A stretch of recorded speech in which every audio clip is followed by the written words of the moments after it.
Ladies and gentlemen, welcome to Top Cult. I'm Kyle Davis. And I'm Blaise Dahl.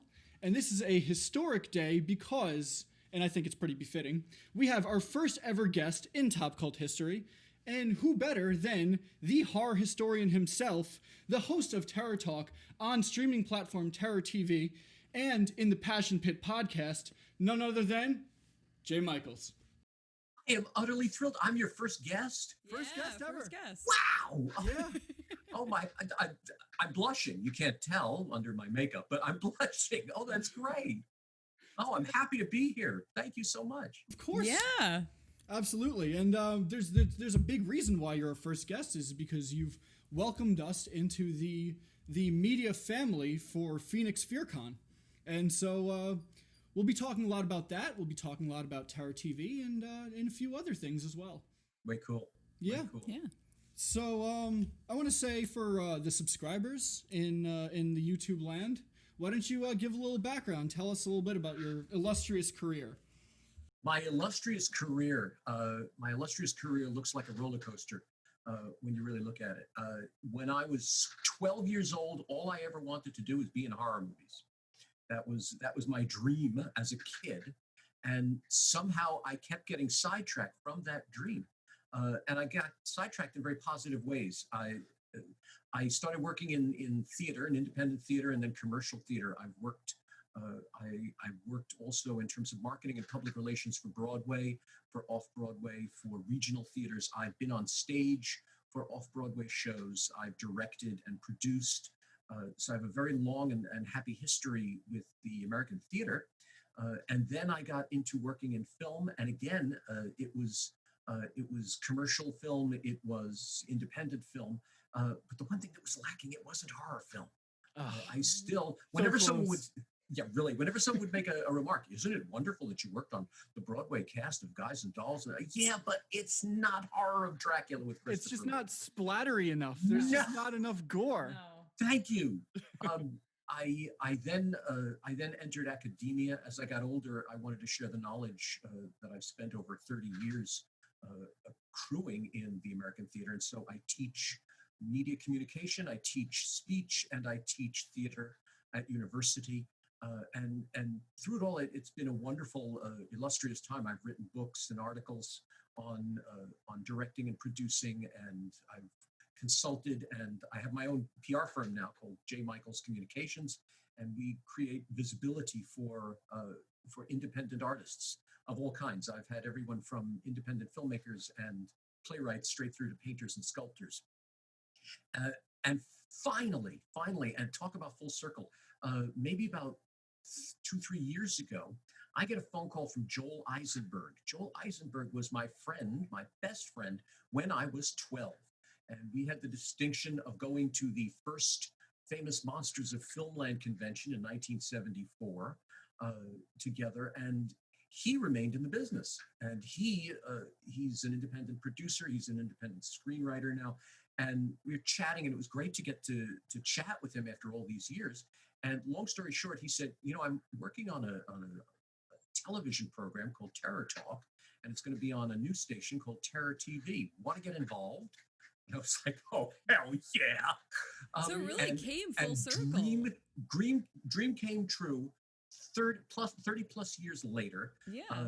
They fly me out to Arizona to Sun Studios, where I meet Darren Ramage, the CEO of Acorn International, Brain Damage Films, and Midnight Releasing, which are prominent independent horror film distributors. And there we are on the set of Terror Talk. I got to meet Anthony Ferrante, the director of Sharknado, John Skipp, a prominent novelist. I had an absolute blast.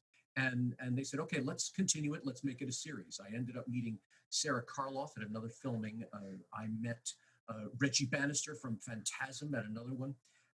And then it just blossomed from there. Then I got involved with Phoenix FearCon. I got involved with the Phantasm convention. I got involved with a United Kingdom site called Horror Screams Video Vault.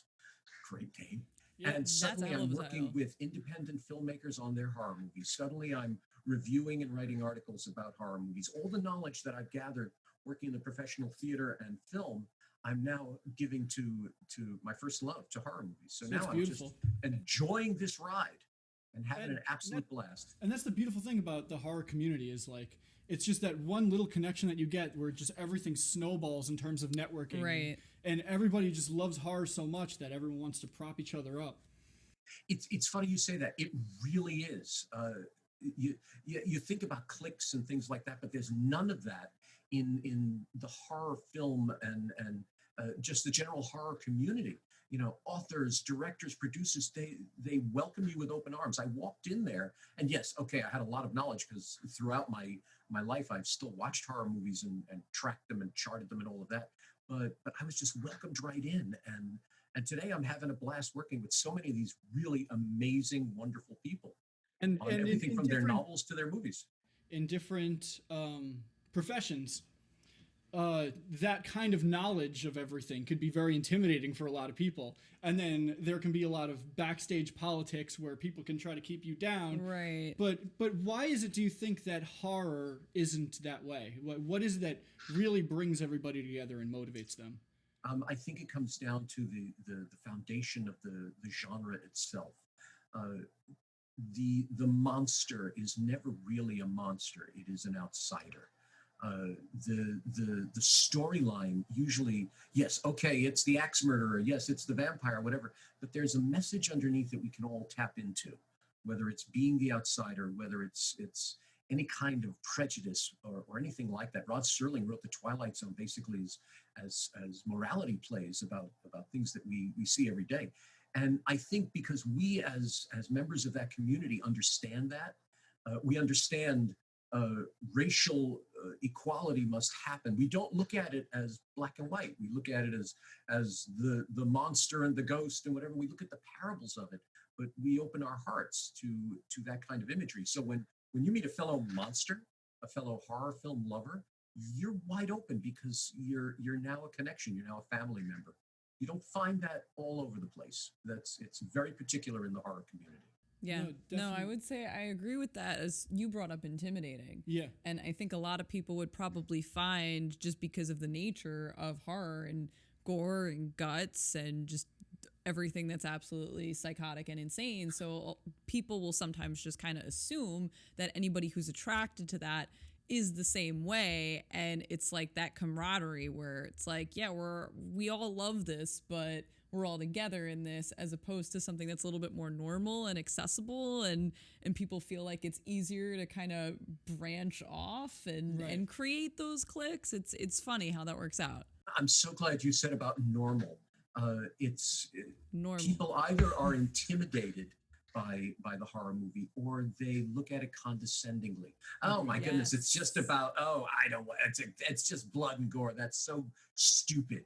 Right, and the modern way that they do that, which is really infuriating, is when they'll say, like, when you take a movie that's like perfected, like in like it's just a perfect film in terms of like the writing, the cinematography, like all of the precision that's put into something like The Witch, for example, right? Oh, and then they'll look at it and they'll say, well, no, it's a period piece, that it's not horror. Like, and they look at it like it's too good to be horror. Right. You know, and it's very frustrating. Or on the opposite side, you also have a movie like Get Out that was nominated for several Oscars, but then only ended up winning one of them. And I think it's because the Academy kind of looks down on it. And we also had that total snub for Toni Collette with Hereditary, and gave one of the performances of a lifetime, and we didn't even acknowledge performances that. of a millennium. Yeah. Like, truly.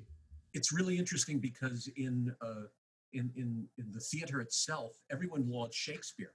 But when you get right down to it, he was just this author who wrote, when you really look at Romeo and Juliet, it's really very dirty. Yeah, absolutely. If I told you about a play about a great warrior who enlists the aid of demons and devils to win, you'd say, ew, it's a horror movie. No, it's Macbeth. So if you take a moment and say, wait a minute, okay, blood and gore, got it. But what are they trying to say?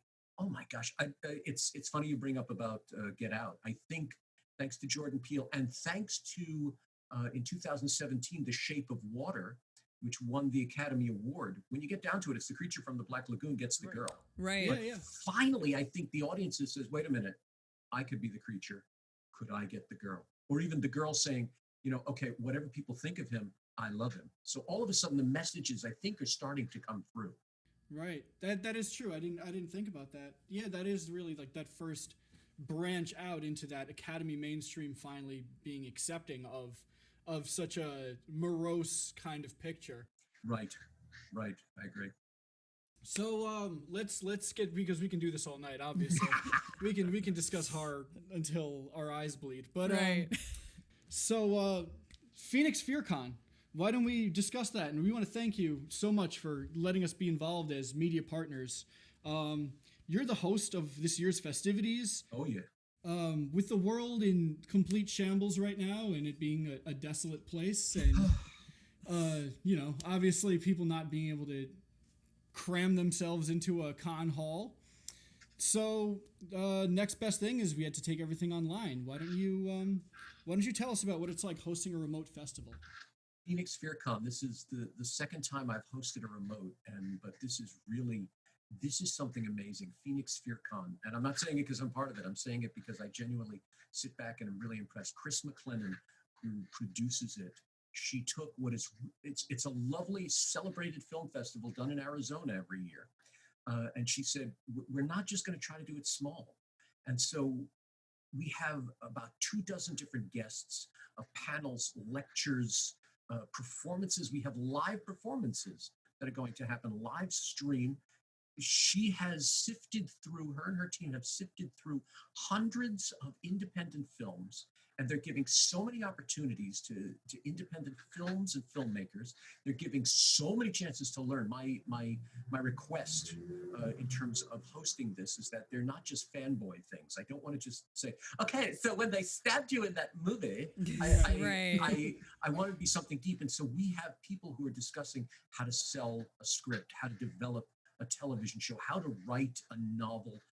We've even gotten historical, the foundations of horror in Shakespeare, the foundations of horror in other stage works like the Grand Guignol. These are fascinating pieces. And right now we're running all over the place. We're recording all of these. We even have this year's sort of underlying theme is the vampire. And so we have Dacra Stoker and Lynn Lugosi, who are going to give keynote addresses. We've already gotten the most stirring keynote address from Bill Oberst Jr. Yes, we were going to talk about that. That's great. He's my new hero.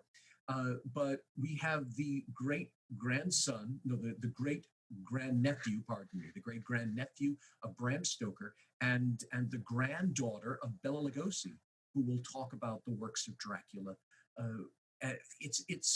The thing that makes it amazing is it's running for 3 months. It's starting October 16 and it's going till December 31. So new panels can happen, new guests can appear on there, new films can come and go. It's this huge festival, and it couldn't come at a better time. How many filmmakers were stuck cold in their tracks when they submitted to certain festivals? How many guests had to stop their agendas? How many people just want to say something now? And this amazing festival is giving it an opportunity. This could become something revolutionary for horror cons, because obviously this is something that can only be introduced with something where you don't have so much admittance and booking of different venues and everything like that. This is something that you can keep going for months, which that could be something new and big. When the world goes back to normal, quote unquote, I could see this being a hybrid, that there will be opening events, that there will be, market areas and panels and guest appearances and lectures, but it could also be online so that around the world people can see it. I've spoken to people for Terror Talk, and for this I've spoken to people in everywhere from California to London, and it's incredible. I think the one thing, if there has to be a happy ending to this plague we're in, is that it's leveled the playing field. We can talk to people around the world. There's no longer, they're in another country, or they're another anything. No, they're right here. They're the same little box on your screen. Right. Yeah. And as long as everybody's united in that same love of horror or whatever it is that their niche favorite is. Right. Yeah. That's all it takes. And every guest, everyone I've spoken to, on camera, off camera, they all say the same thing. Hey, what's your favorite movie?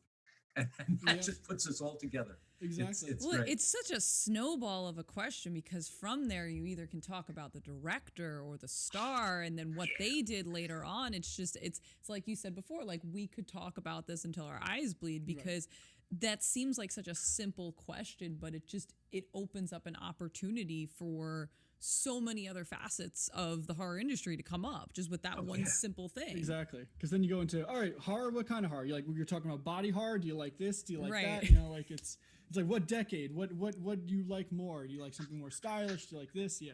It's so funny you say that. I realized that when I first got into this when I was 12, or actually I got into it when I was 7. But when I was a kid and got into it, it was sort of Hollywood horror. Boris Karloff, Bela Lugosi, Vincent Price, they were all out in Hollywood. It was part of the Hollywood machine. But now it's its own animal, if you will. Oh, sure. The independent horror film is an amazing and vast and very diverse culture. So it seems it's a like pleasure. it can really be anything. Yeah. Oh, You know, yeah. you could tackle any subject. It's like when I think about like what I can compare horror to because of how many subgenres are involved. I mean, she's way more knowledgeable about music and everything, but for me, I would say metal has so many different subgenres that it's such a vast thing that you can you can hate one subgenre and then absolutely love something else. Exactly. Oh, the yeah. same thing with Oh, yeah. horror. Yeah, Yeah. absolutely. I there get are so many some people people who say, who "Oh, they take it don't like serious. slasher films, but they love gothic films." Oh, well, Right. gothic films are cheesy, but they really love the psychological. It's become amazing, and it's really wonderful. It's really wonderful to be part of it. In that same way, somebody can be like, "Oh, I love horror, but nothing before it's 1970." Yeah.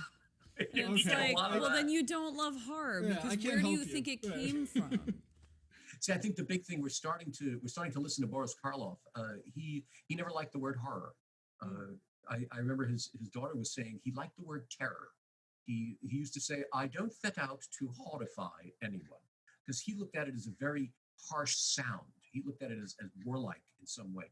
Terror is this fright within us. I like the word fright. I like the word macabre. I like all of those words. So I kind of agree with him. I think we're looking at it that way. We're saying it's not a horror film, though that's the name of it. It's making us scared. It's making us think. It's making us laugh. It's just good entertainment. Right. It's just No, good it's learning experience. evoking a feeling that and an adrenaline rush that a lot of other types of genres and movies can't do because of how weird the situation can be, especially like with slashers and these invincible killers. It's just it puts you in that kind of what if nightmare state, but still in a safe way.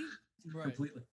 You're so smart. That's when you really look at it. When you really look at ancient Greek tragedy, isn't it the same thing? They had this great oracle of this great monster or this great demon or something that the king had to vanquish for the town and whatever. The whole point of Oedipus Rex is that he has to stop this monster in his town. Right. And when you look at Shakespeare and the use of ghosts and the use of demons, the horror film really has very intellectual roots when you get down to it. Absolutely. Yeah.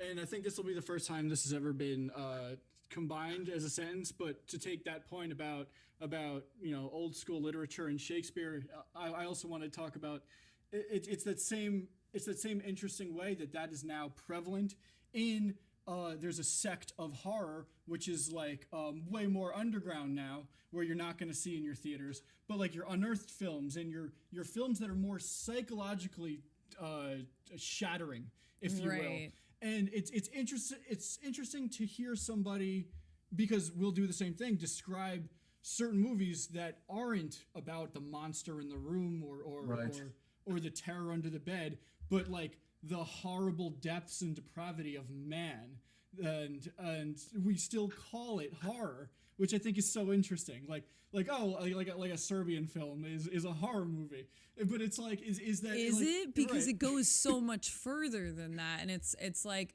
how much of that is the evolution of literature and storytelling, not just literature but storytelling, Right. and how like when we start to lift censorship and restrictions and things like that, and how far we can really push horror, and then like Right. what people are willing to put out into the mainstream and what you have to dig for. Exactly. And that's the thing, is like I think horror is is a topic that's you can push the envelope with that more than anything else because you're diving really deep into like psychological scarring. Yeah. You know, like the thing that goes bump in the night is right there alongside something that haunted you in your past. The thing that goes bump in the night is you. The amazing thing about so many horror movies now, they're dealing with, and I say this, they're dealing with in parable forms. They're dealing with racism. Anything Jordan Peele does is incredible. If you watch Lovecraft Country, the monster from under the ground is less terrifying than the racist sheriff with the rifle. Right. So we see these monsters. You look at Psycho. You look at Psycho, and sweet little Anthony Perkins is this terrifying figure. We're looking at mental illness. We're looking at racial inequality. We're looking at government intervention. We're looking at so many topics, but because there's a monstrous effect in it, we look at it a different way. But the message is still very clear. Yeah, absolutely. Going back to Phoenix FearCon, I wanted to bring up like how exciting it is that you said something before about like, oh, I didn't want to just do fanboy stuff.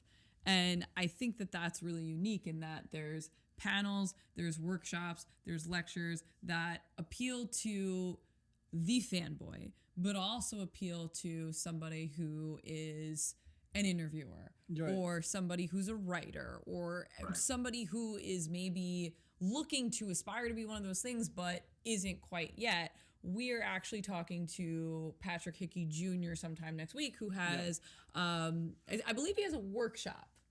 It's a workshop, and he's going to be talking about horror video games, and it just encompasses that whole different, because that's something that I just realized we haven't even brought up. We haven't even gone into horror video games and storytelling in video games too as a medium where it's not just like, you know, Atari back in the day and Pong. It's now like there are stories and it's almost like an interactive movie. Yeah, absolutely. And I think it's great that we're propping up all of those different aspects within that convention. Yeah. Also, yeah, just to allow video games to have a place at the table with art now. Right. They're finally starting to be respected in that way. Well, it's a psychological part of video games. You're stepping into that adventure, which you're used to sitting in a dark room and just rooting for the hero or the villain, whichever you prefer. But now we're stepping into the movie. Now we are creating, we're influencing the fates of these characters. It's really quite powerful when you get down to it. And Patrick has spent forever on video games. He has a series, I think it's up to 5 or 6 books now, where he's discussed the history of video games. And he also, it's not the fanboy thing about how many Martians you can kill. It's about the lives of the people that have created these games, what it took to make them. So it's this is the mind behind the games, which we're real excited to dive into also. Yeah. Cool. Very cool. I think it's interesting that you brought up like becoming that character too, because especially now it's not even just about, we have some video games that have a storyline that's already set in place, a narrative to go through, and it's just a matter of you completing different challenges, and that's still an art form, and it's still incredible, especially when you consider how much time it takes to code and write all those stories and map everything out. But then you also have things that are more of those choose your own adventure type things like Telltale and Dark Pictures anthology that Larry Fessenden is involved with, and he's obviously like a real big horror guy in terms of all the different things Everything that he's done. Does, and yeah, it's you stepping into that role even more so with some of these other stories as well, like making that decision. I liken it to like the next step from film. It's closer to like going through a haunt.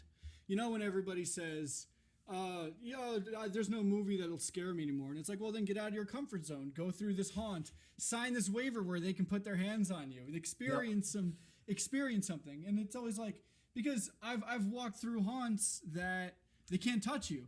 So if you're walking towards them, they can't do anything but start backing up, you know? Like, nobody wants a lawsuit. See, this is where you and I disagree on these things, because he goes, I had a terrible experience in a haunted house when I was like, I want to say 13 years old. And I mean, I loved horror from 7 on. My first experience was my parents put on the Little Shop of Horror soundtrack in the car, And, you know, I already knew Rick Moranis from Honey, I Shrunk the Kids. So I had my mom like take me to Blockbuster, and then she's like looking at this VHS tape that has this huge man-eating plant with several, like Steve Martin is about to fly into it. And it's just like you bring your 5-year-old kid to Blockbuster and this is what she wants, and let me watch it while fast forwarding through. She fast forwarded through all the dentist stuff because I'd never been to a dentist. Oh. So she didn't want me to think that all dentists were these masochists who beat their girlfriends and, you know, were getting high on laughing gas. Right. But from that point on, it was about, you know, absorbing as much as I possibly could and like getting into all these different things. Absolutely. Yeah. But like the thing is that I got into this haunted house and I noticed that was like, I couldn't take that. I could take video games. I could take, and he'll go into things that are like, they can touch you. They can borderline waterboard you. They can rough you up. But like, I feel like for somebody like me that dives into all the terrible horror movies that I can find, I want that next rush. You know, I don't want to say, oh, I can handle all this, but then like stay away from something that can actually affect me. You know. That's why I get such a blast out of TerrorTV. They a lot of these places look for the studio films first. Hey, look, we have this big budget movie here, and we have some indie films as well. Yeah. TerrorTV does all the indie films. They honor the indie films. So you have some great classics. You have some great classics there also. Oh, well, we definitely do. But the joy of those is they were independently made back then. So we always do the indie films. We have Vincent Price's The Last Man on Earth. And when you think about that, in the 1950s, basically, that was Richard Matheson's version of what we're living through today. So you see the independent voice and what you're saying about shying away. You're absolutely right. You when you walk into independent films, when you walk into TerrorTV or anything like that, you're opening up to all sorts of things because it's simply the imagination of someone who doesn't have a studio telling him don't do it. Yes. He doesn't get a chance to sign a waiver that says, no, you can't touch me. Yes. You get whatever their imagination is. And I think that's what I love about indie film. That's what I love about anything in this genre. What you were saying about haunted houses, you reminded me when I was a kid, I went to probably one of the first ones, the Haunted Mansion in Long Branch, New Jersey. It has since gone. I don't even know how long ago it was, but I saw so many people running away from all the monsters that were coming at them. There was no waivers then, so they grabbed them. They didn't care. But they stayed away from me because I was the one going, okay, come on. What do you want to do? What do you want to do? Come here. And, they don't like that. They were kind of afraid of me. No, they don't. That's their least favorite kind of person at the haunt. Yeah, because they don't know what to do. Exactly. No, they don't. So going back to TerrorTV, I wanted to kind of talk more about that a little bit, and I wanted to say that you have a juggernaut of a streaming service there. So why don't you tell us about the birthing of TerrorTV? Was it like a long, arduous labor? Yeah, when you get down to it, it was your customary Hollywood hurry up and wait. We had this amazing idea. Darren Ramage is a distributor, so he had a wealth of movies that he deals with. So they came together. He and his team came together and said, "Well, why don't we make a channel? Why don't we take all the movies that we're distributing and make a channel? Like we're the Netflix strictly of horrors, if you will."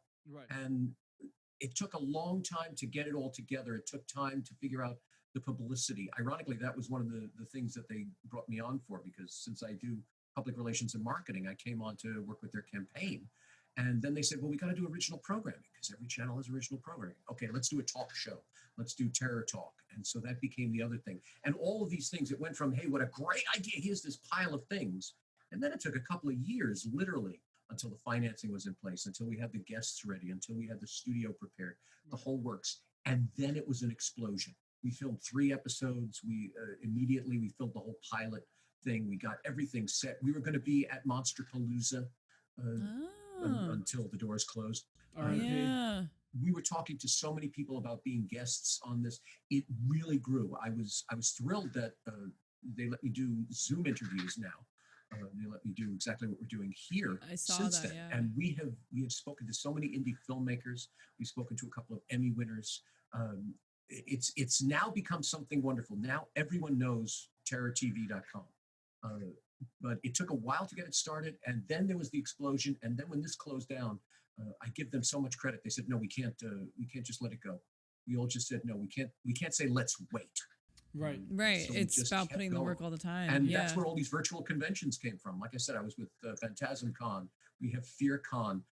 Terror TV has its own short film festival that's happening on Halloween. Oh wow. Oh, okay. They normally don't do short films; they do full length on the channel. But now they said, let's grab all these short films.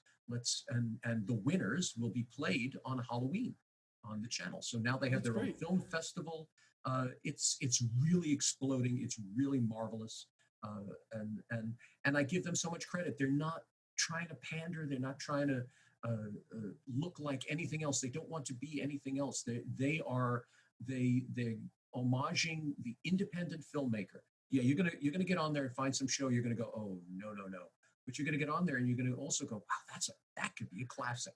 Yeah. It's just this wide open thing, and you don't find these movies. The classics that we have on there are independently made, like Bela Lugosi's White Zombie, Right. Boris Karloff's The Terror. So The we have Brain the That Didn't independent Die. films. I Even saw then, Driller that's- Killer on there, and that's like one that you don't see pop up a lot. Which one was it? Driller Killer. Yes. Yeah, Yes, exactly. which is very, very graphic. Oh, I yeah. think that's probably like one of the most graphic public domain movies ever made. Yeah, for sure. For sure. But you got like that wealth of independent features, like you were talking about too, which is really great. Now is that International, we have them around the world. We did one of the films on there, My Guardian Angel, looks like a Hammer film. It's gorgeous, but it was independently made in England. yeah, So we have around the world, we open it up to everybody, and it's really a great opportunity for filmmakers, and they're very hands-on. You can call up the team and they'll answer the phone. So it's yeah. great. It No, really it's is got great. that personal approach. That's great because Yeah. it's not like that middleman. It's like, no, you're talking to who is behind Terror TV. Exactly. I think that's one of the great things about now with as much technology that we have. I mean, like when I think about what it took to set up this whole yeah. situation, and make it look as professional as possible. But it's the same thing with indie film is that you mentioned, okay, you don't have the studio that's interfering with what the ultimate product is going to be. So someone can now just pick up a camera and go on location and like buy different lighting and just really kind of put things together themselves and Yeah. edit it in Premiere, and you have control over things that you didn't have back in the day, and you for sure. can tell any story that you want. I wanted to bring up just like a couple of the newer independent features that you guys have on Terror TV. Blood Punch had stuck out to us. We were looking for that forever. Yeah. We couldn't figure out where to find it. So at least now we have that incentive, right? Like now we know where it is. There's our gleaming endorsement. Right. Yeah. You want Blood Punch? Go to Terror There you TV. go. That's great. Oh, I'm so glad to hear that. I wanted to ask though, what you think are some of the hidden gems on the platform? Like, Yes. what do you think somebody who is subscribing for the first time, what is the first movie that they absolutely have to check out before they go on anything else? The first movie. My Guardian Angel, I mentioned, Yes. because it's not if you don't want to start big, you don't want to start where you're ultra blood, but you have that creepy Hammer films from the 60s sort of demonic possession within it. So that's one of the ones there. There are so many. There's another one, Lake Artifact, which is this really brilliant. It's almost like those found footage movies. You get this documentary feel from it. And it's this deep science fiction horror plot about traveling back in time in this loop, and there's this killer involved. And it's really fascinating on that. And it goes all the way up to really gruesome movies. And I mean that in the nicest possible way. Sold. Where there's so many, yeah, thank you. Where there's so many bloody, gory, scary films on there. It's really marvelous to watch. There's you get a full choice there, and they break it up. It sounds funny when I look at the titles: zombies, slashers, psychological, etc. Right. So if you want to go slow, you can start. You could start with something like My Guardian Angel and really enjoy the creepiness of it. You move into something like Lake Artifact, where you get the time travel and the horror mixed together. And then there are so many just plain scary, gory, bloody things on there that are just really incredible. And the joy Delicious. is it's all there. So you don't have to say, well, what is the one choice I have? No, okay, I'm going to try this. That's what I did. In some cases, I didn't even watch the whole movie. I just said, oh, that's a great title. Got to watch that. What is that? And I'd watch part of it. Okay, wait a minute. I'm gonna watch. Oh, that's even better. I got to try that one. And when you're in that kind of mood, we have a fount of uh, classics there. There's Spider Baby, which I is saw that. yes, Yeah. which is one of it's amazing. It's one of Lon Chaney Jr.'s last films. So you get a chance to see him at work. And who's he with but Sid Haig? I didn't even know it. I saw the movie 100 million years ago, and I didn't even remember that Sid Haig was in it until now. I watched it again on TerrorTV. So you have your classics, but the joy of that, it's not just, okay, let's go watch Dracula. Right. Okay. Right. You've seen it everywhere. You can see it on YouTube. But White Zombie, which Yes. was really even a better performance of Bela Lugosi, that's your chance to see it. The Terror, unless I'm mistaken, is an H.P. Lovecraft story. So you have the classics there as well. There you have Vincent Price, and anything Vincent Price does is just a pleasure. Yes. So you have such a variance in terms of movies. There are movies on there. I won't give their names away, but you'll see them where you get the pander feel, where you say, oh, I see what they're going for. And if you Right. really like, if you really like Blood for Blood's sake, it is there. You can have that absolute blast. If you're a Friday the 13th person, it's funny. I was interviewing a young woman not long ago, and I asked her favorite horror movie, and she says, I love all the Friday the 13th movies. And I'm like, okay, that's I didn't expect to have that come out of your mouth, but that's great. Right. No, it But sounds there's like so it's many an blood and educational gores out there, like, experience. Blood Feast, Right. If you know Blood Feast. Yes. It's Fantastic movie. There are so many movies that are of that quality. It's like, let's really show the blood and gore, and you get some of those on the channel as well. It's just all there, and you haven't seen them. Like you said about Blood Punch, you heard of it? It's somewhere. There it is. Great. So that's a destination.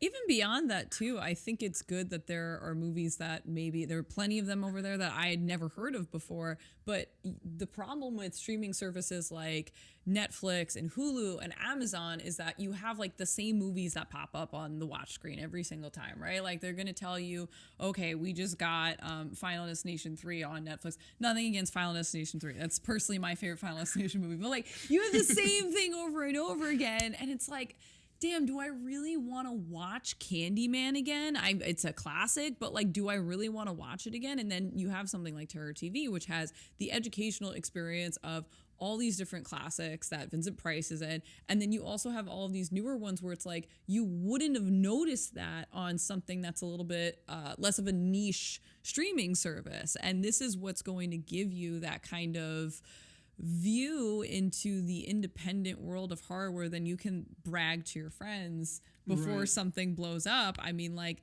think about Murder Party before absolutely. Jeremy made Green Room, and I still have like friends Blue that will Room, be yeah. like, yeah, that will be like, oh, did you see Murder Party? And a lot of people have it, and it's that kind of provides that experience too, where you can dig deeper and just pleasure yourself as a horror fan, but also like get that one up on people Right. and be like, hey, so I saw this first. Which, I mean, us being in New York, I'm sure you know the legend of all hipsters. Right. Exactly.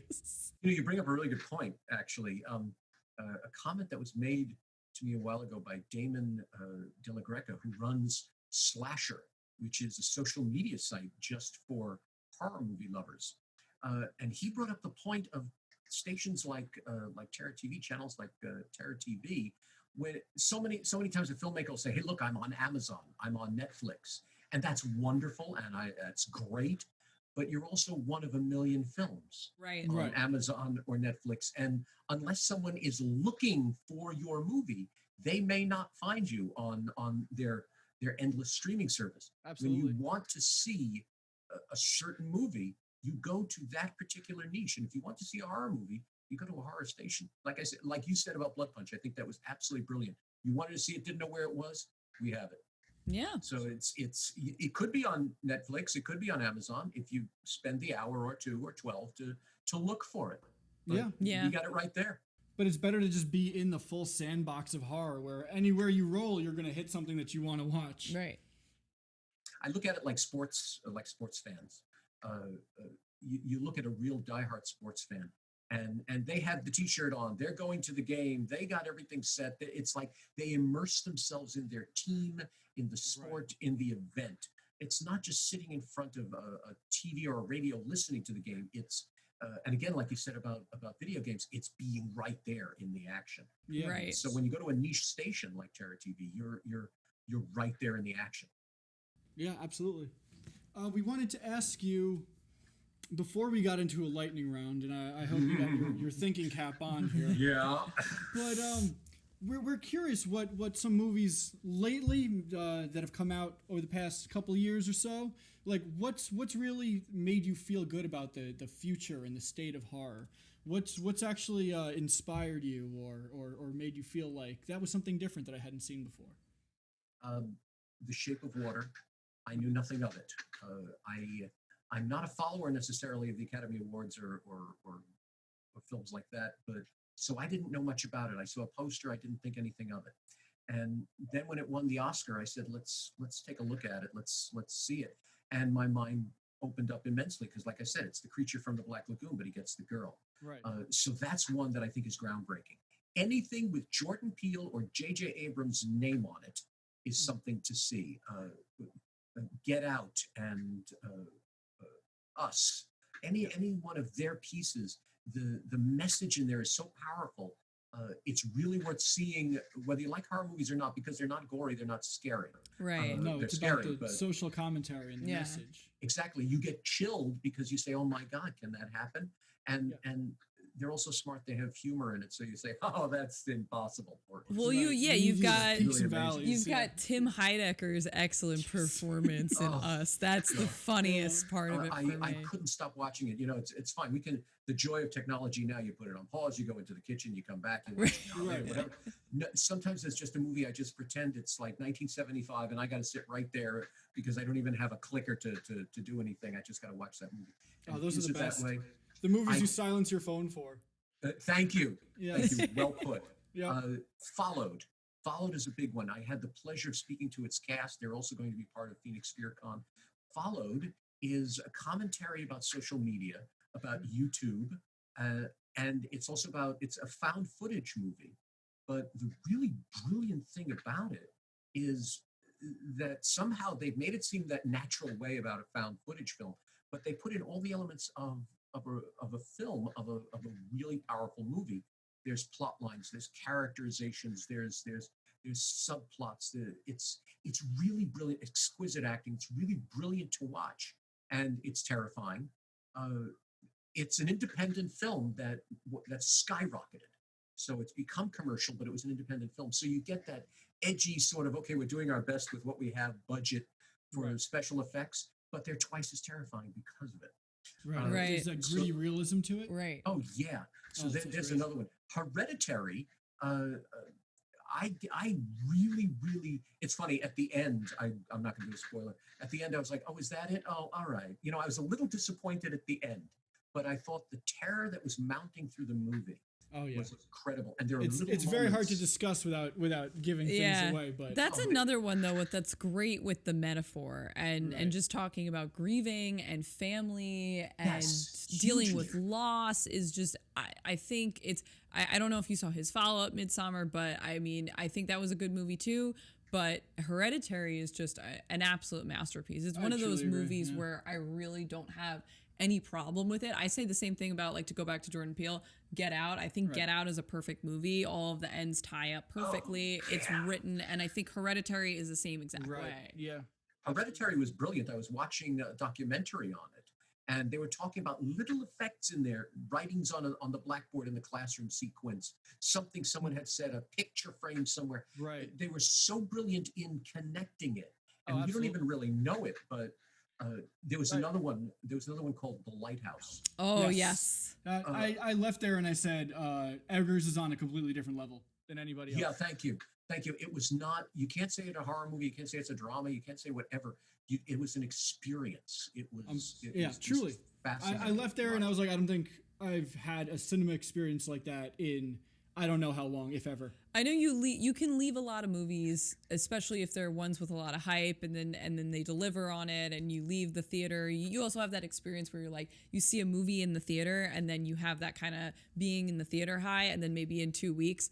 I'm thinking about Prometheus right now. When I came home 2 weeks after Prometheus, I was like, there's actually a ton of plot holes in this, and I'm actually really mad. But I left looking at all these effects in the theater, and I felt like I was on that high. And I felt the same way when I left for The Lighthouse, and even months later, actually almost a year later at this point now, because I think that was released in November of last year. I still think that might be one of the greatest movies of all time, just because of Defoe's performance.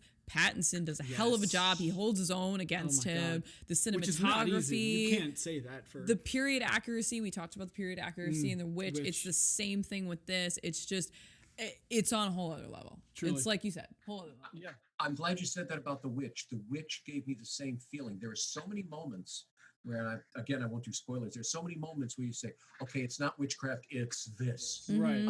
But you don't know. And yes, The Lighthouse and The Witch, you leave the theater going, well, this is what really it was. No, this is what it's about. You could have a heated discussion for the longest time. Oh, I absolutely. have a wonderful book called The Horror Film Reader that I bought many years ago, and it analyzes Freddy Krueger and several other of the 50s and 60s and into the 80s horror movies. Great. And when I see movies like The Witch, when I see movies like Lighthouse, I know there's going to be other series of books on them saying, this is what we think it means, but it also could mean this, but it also could mean that. And that's what makes a horror movie so solid. If you Absolutely. There's no greater compliment there. Oh, truly. Oh, yeah. Yeah, it's The Witch, and oh man. For that to be his debut project, his first ever movie he's ever directed. Yeah. I'll never understand that, ever. Really? Yeah. Ever. Yeah. And his second ever movie is The Lighthouse? What's wrong with you? He's like 35, he's just a guy. There is, and I'm not going to give away who says what or whatever, but since you've seen it, in The Witch, there's that moment toward the end where the young girl has been begging someone for something. I won't say what. And suddenly, without seeing anything, her just sitting there exhausted, you hear that other voice. What do you wish of me? And it was gorgeous. It's like that ASMR crispness. Truly. Exactly. Demonic ASMR. Yes. What do we think? Lightning round? I think it's time for the lightning round. Okay. Jay, you ready? I think you got this. We'll try. I think you're gonna be okay. All right. All right. Let's begin. And you'll have a minute for each question. Oh, we don't even have a timer though, so Yeah, is it really going to be a minute? We'll fix it in post. Yeah, You have thank you. 30 seconds for each question. Cut out all the places I go, Yeah, exactly. Perfect. Oh, you and I are on the same page. I hear myself say all the time, and I want to have one of those electric shock collars you get for dogs and just give myself a shock and train it out of my body. Right. Okay, so are you ready? Whenever you are. Lightning round begins. Favorite horror movie? Horror of Dracula with Christopher Lee and Peter Cushing. It was groundbreaking. It was rated X when it first came out. It was said to break all bounds, and they all thought it was terrible. And the two actors were hacks for doing it. And today they are stars, and the movie's absolute high art. It gave new meaning to special effects. It was the reason for every other Dracula movie because Christopher Lee played Dracula like Vlad Tepes, the warrior. And so we were able to see the vampire now not as the stately gentleman, but as the real soldier. And I think it was utterly extraordinary. And Gothic films, give me Gothic films, and I'm very happy.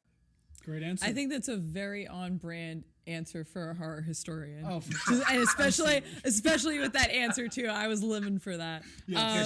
There's a very quick story with that. When I was a kid, I've always wanted to see the movie. I could never find it because in England it was called Dracula, And so I was always looking for the movie called Dracula. And I just remember this one scene with Christopher Lee as he's dying at the end, and he's in this pose. And I said, I got to find this movie. And one day I'm watching on the late show, Horror of Dracula.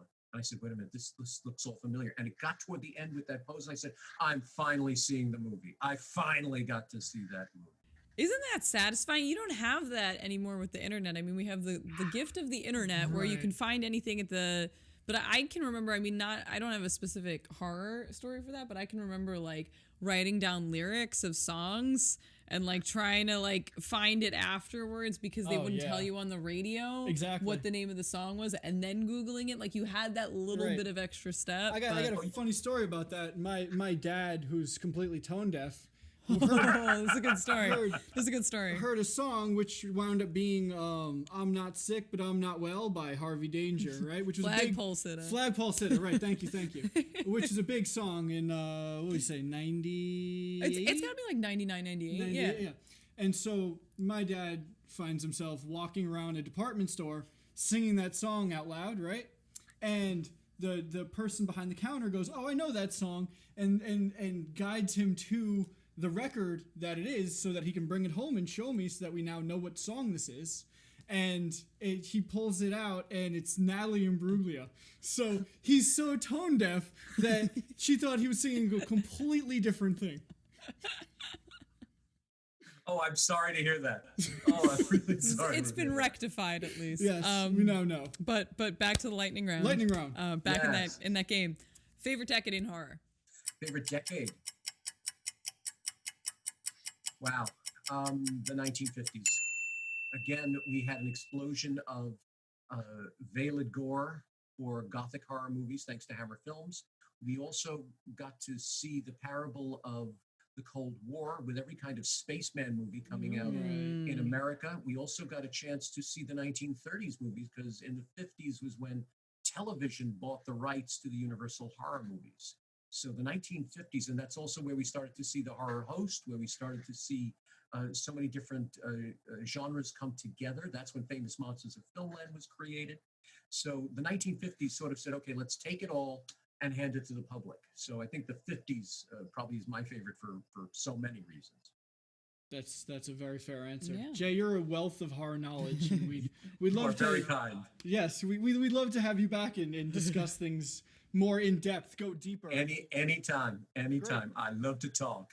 Great, yeah, clearly, and it shows, and we appreciate it greatly. All right, so favorite Scream Queen. Favorite Scream Queen, Fay Wray. Let's go back to the original, Fay Wray.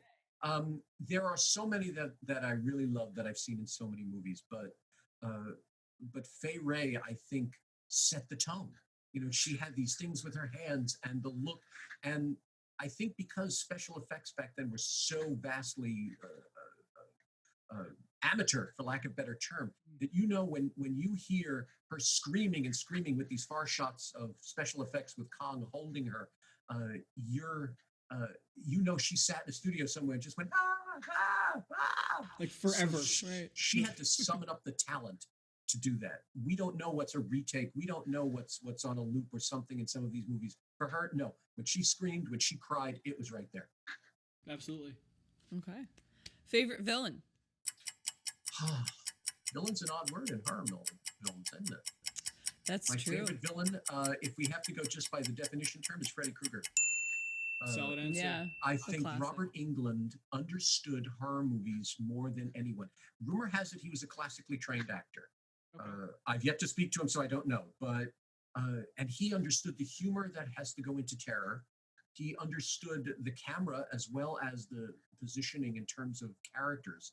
So when he would get up there, he knew exactly, come here, lunch meat. He knew exactly how to get you to laugh and scream with the same breath.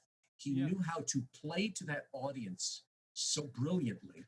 And there was an article I read years ago that said the Freddy Krueger costume, the glove and the hat and the sweater, was the leading costume for young children on Halloween.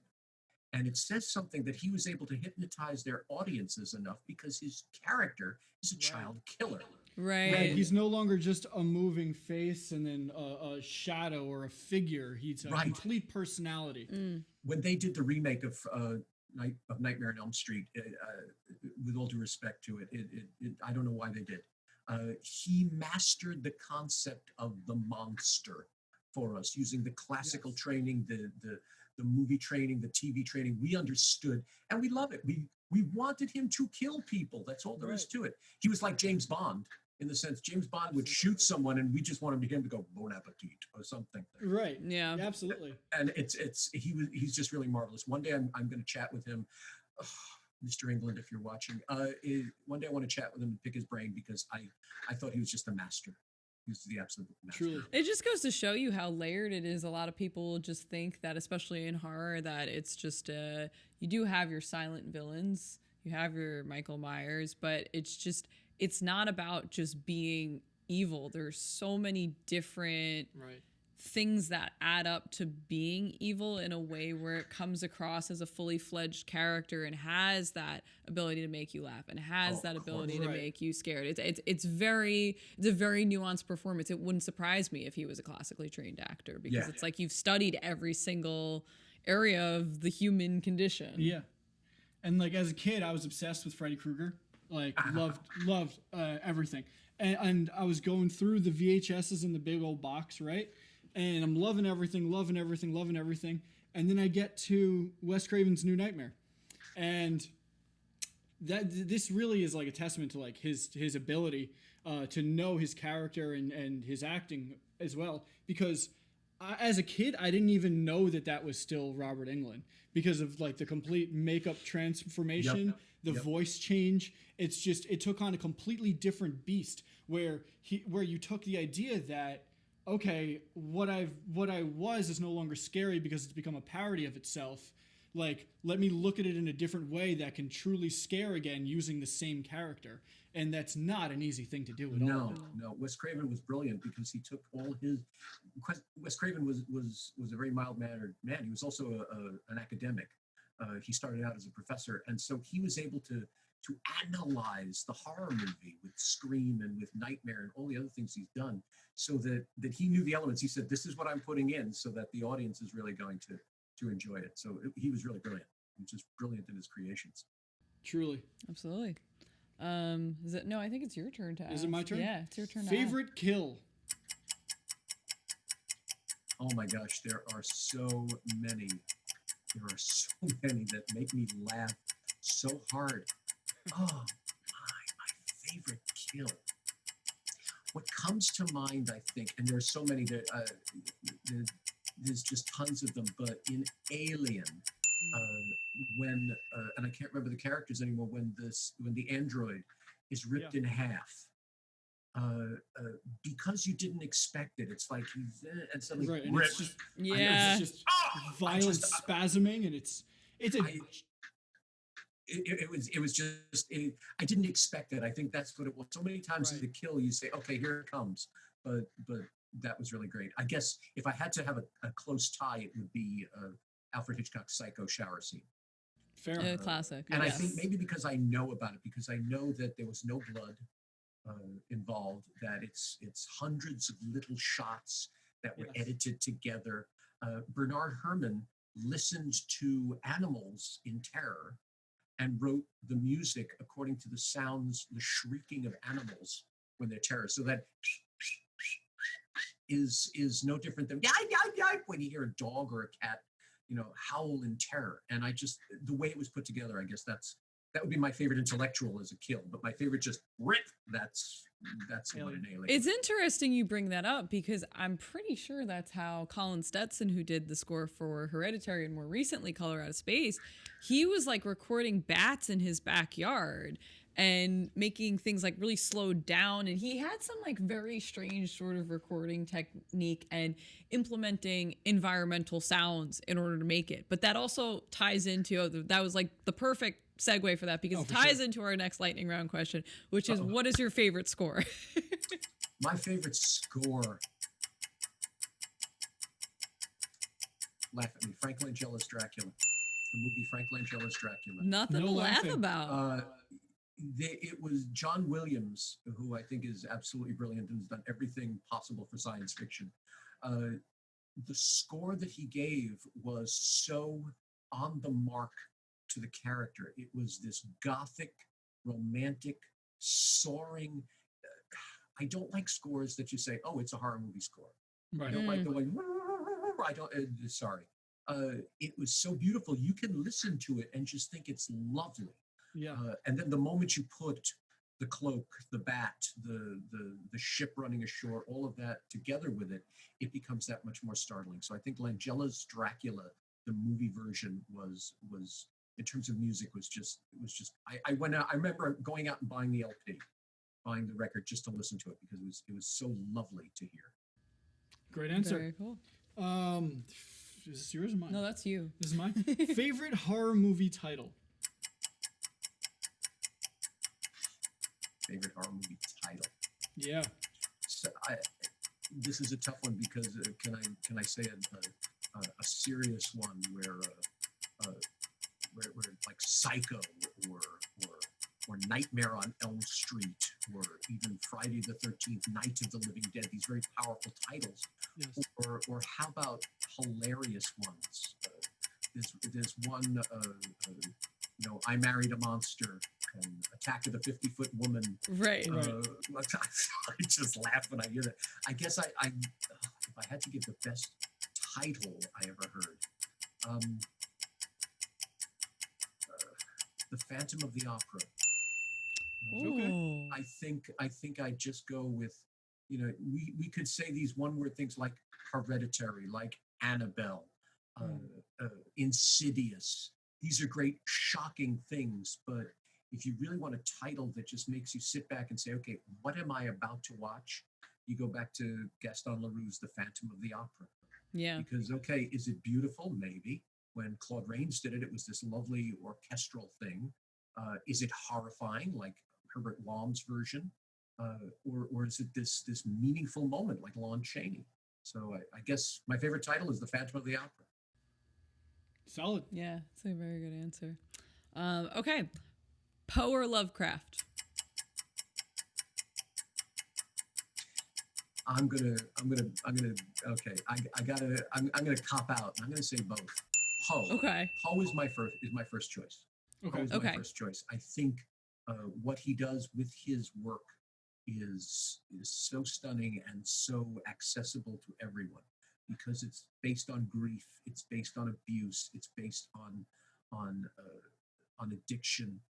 So everything you read there, you can read into it so amazingly. Mhm. Lovecraft because Lovecraft was his characters were based on his own paranoias, his own Right. Yes. and so maybe I'll make him second, but the concept of Cthulhu that he created. Do I say that right? I've never known it. Here's the thing, and you can say this now.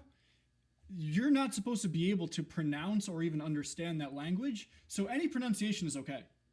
Oh, I feel much better then. The creation of Cthulhu, the creation of that whole world. Yes. He melded fantasy, horror, and science fiction together so amazingly. Absolutely. And you see it in Lovecraft Country. You see it in The Terror. You see it in so many pieces. There was an amazing Night Gallery episode called Pickman's Model, and it was a Lovecraft story, and it was about a painter. Was it a painter in the original? Yes, I read it. It was a painter in the original who painted these horrifying creatures, and people would wonder where the hell did he get the ideas for these creatures. He was able to go down to hell and actually meet these monsters and be able to paint them. So the concept of the fantasy, reality, horror, science fiction that Lovecraft gives you is really stunning. But if you really want to, at the end of a poem, go, oh, it's Poe. I teach Poe in one of my classes, and I always play the Raven for them. And no matter who they are, at the end they're like, oh, he loved her, right? Oh, did she love him? Oh, she left him? No, she's dead. It's suddenly it just opens up a world. So Poe, but Lovecraft is the shadow of Lovecraft is right there. I think it's also just, how direct Poe can be versus how abstract. Yeah, and abstract. I vast. wasn't even gonna say abstract because it's like, it's interesting. You say, okay, you're not supposed to be able to pronounce these characters' names and the monsters and all of that, and it's like it's the same thing with Color Out of Space where people will say like, oh, it's just purple, and it's like no, because you weren't supposed to even know what the color was. It was supposed to be so otherworldly. Right. So it's kind of that description. It's like, well, what was it? Well, it made you go insane. But what was it? Well, it made you go insane. And you're going to go insane now, too, even though you don't know what it is because you don't know what it is. It's that. Right. But I'm glad that he's also getting that kind of mainstream acknowledgement here. I know that there's some sort of video game that came out this month that was a Lovecraft video game that I told you about. I can't remember what it's called, but you have Lovecraft Country. You have Color Out of Space with Nicolas Cage that just came out. Then you also have things like The Endless by Benson and Moorhead, Yes. which is a fantastic film. I know in the going back to Phoenix FearCon, Bill Oberst Jr. was in Resolution, which is the precursor to The Endless. So good. And you can see the influence of Lovecraft in there. So you have Same with The Lighthouse. Right, absolutely, with The Lighthouse as well. Yeah. But you can see that influence in newer works. And then Lovecraft Country is obviously still that book. It's not technically his story, but then also adaptations of his work as well, because Richard Stanley is going to do a whole trilogy. So it's good that it's getting elevated to, I think, what Poe's already at. Like you mentioned, teaching it in your classes. Right. Yeah, every English class you're gonna have some sort of lecture or mention of Absolutely. Poe.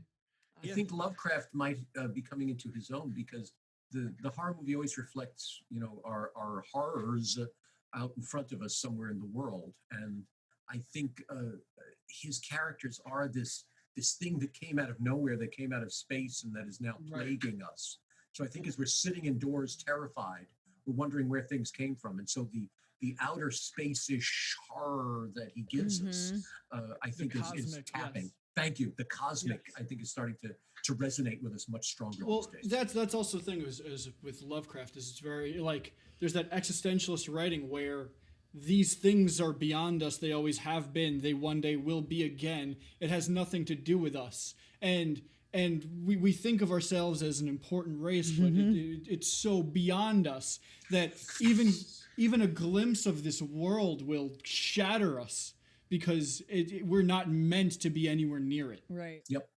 I think we're starting to believe it. I think we're starting to believe the concept of, we're the big planet. No. Look at what's out there. You think you're so big? Okay, let me show you what's so big. Right. What is beyond? It's what Von Trier tried to do with Melancholia too. I can remember the first time I saw Melancholia and just being, I don't even think I finished it the first time. I curled up into a ball, and I definitely got the feeling. I know it was him also dealing with his depression and putting Kirsten Dunst through that. But I just remember I can't think about this right now. I need to take a second and recalibrate. You can say what you will about his entire filmography, but that is, I don't think I can think of a time where I've ever physically felt punched by a movie than Melancholia. Like you live in a world of sludging sadness. It becomes there's you. no escape. Yeah, no you're drowning in it. Well, that's the brilliance. If you can identify, if you can walk into the movie, then the filmmaker has succeeded. If you're sitting in a seat saying, "Hey, ain't that great?" Something's wrong. If you come out of it going, I can't breathe. They did their job. They really did their job. Craven or Carpenter? Craven. Love John Carpenter. Love his work. Really do get a blast out of all of it. But Wes Craven's intellectual take on things, like I said, he, as an educator first, as a professor first, he said, okay, what do I need to do to tap into these people? Everything Wes Craven does, whether it's is it the Serpent in the Rainbow? Yes. The Serpent in the Rainbow, to Freddy Krueger, to Scream, to anything he's done, even his beginning works, there is a math to it. So just like he examined it in Scream, he knew what elements. He was like a great chef. He knew exactly what to put in so that we taste every moment of fear in it. So I would say, love you, John Carpenter. Give me Wes Craven. I think I would, maybe I'm going out on a limb by saying this, but I feel like picking Craven might be the unpopular answer. But I think right now also. Right, especially with like the new Halloween coming out and all of that. But Craven, I will like that argue, I will argue that, was Scream 4 the last thing that he did?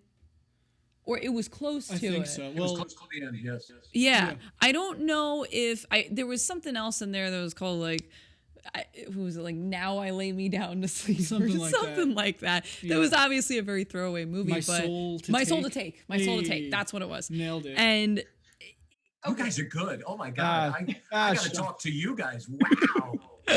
No, we'll combine forces. Gladly. The horror historian and us will be the more modern take, we'll work together and oh yeah, please educate me. Wow. Create a beautiful Voltron. If Scream 4 was the last thing that he did, like that would have been a great way to go out. Yeah, and sure. Carpenter, some of the last movies that he did, like The Ward, it's really kind of like gone off, and it makes me think of how Tarantino says, I only want to make 10 movies because I don't want to keep making movies into my 70s where, I'm declining in quality with my stories.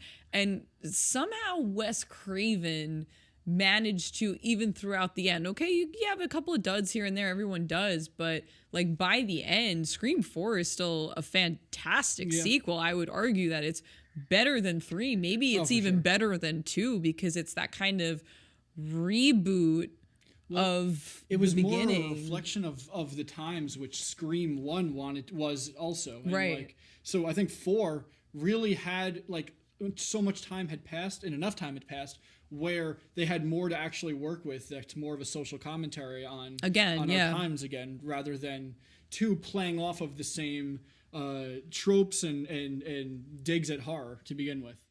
It's funny you say that about it being his last thing and he finally mastered it, if you will. It's like David Bowie's last album.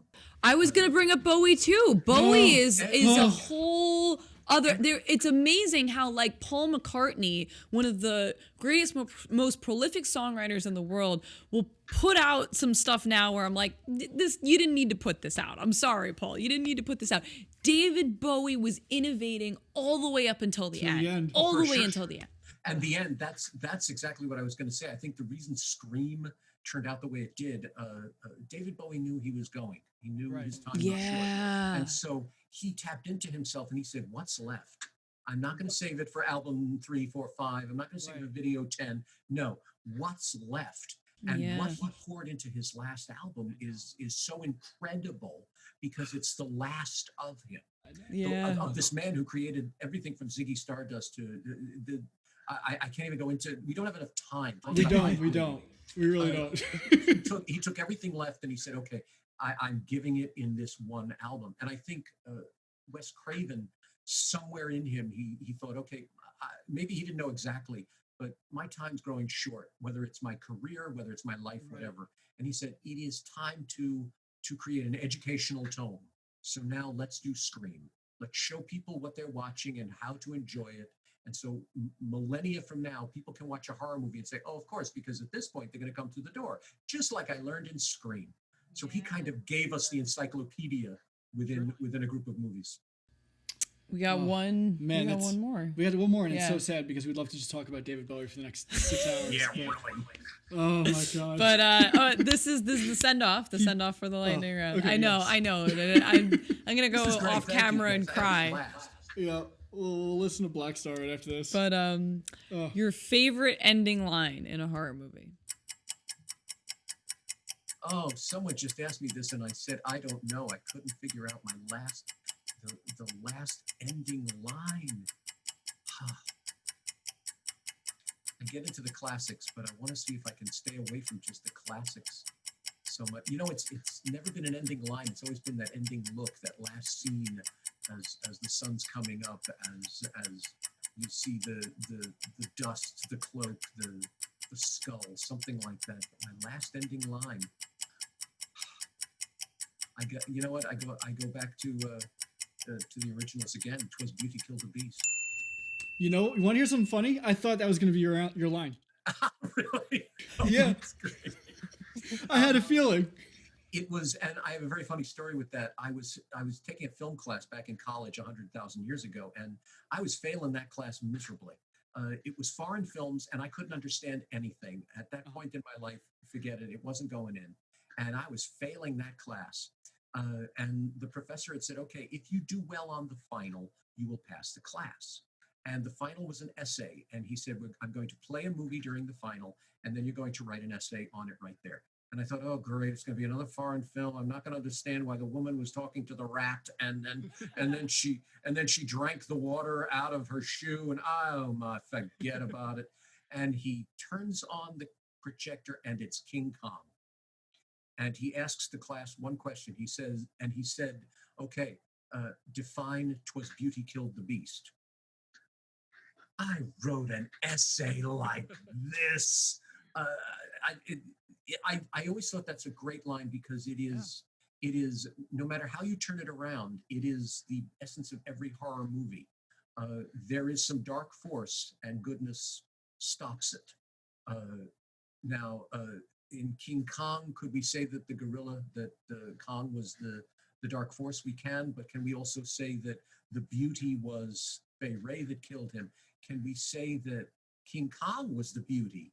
And commercialism and glitz was the beast that killed him. Every movie we look at, there is always the allure that kills the monster, and sometimes it's the monster that is actually the beauty. So I guess that line has always resonated with me. So yeah, 'twas beauty killed the beast. Well, I had a feeling that would be your line, but I think your answer was even better than what I could have perceived. Yeah, So, that's a hell of a send off. yes.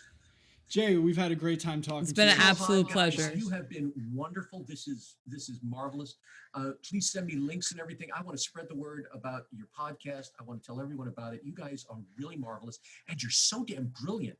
Oh my God! shucks. I have okay. I'll have to fess up on camera. There are so many points where you would say something and go, "Oh yes," and in my head I'm going, "Wow, oh that's right. I thought I was the only one who knew that movie. Wait a minute. What? Oh my God, they're so smart. You guys know exactly what you're talking about. And it's just really a pleasure to speak to you. Thank you. So Thank we're absolutely you. honored. Thank you so much. Oh, my pleasure. My pleasure. Jay, we'll see you at Phoenix FearCon. For sure. Yes. For sure. I'll send you everything for that. And let's keep in touch. We'd love to promote your podcast wherever I can. Absolutely. Thank you. Same with TerrorTV. Yes. Thanks so much. Take care, Have Jay. a great night. Ciao.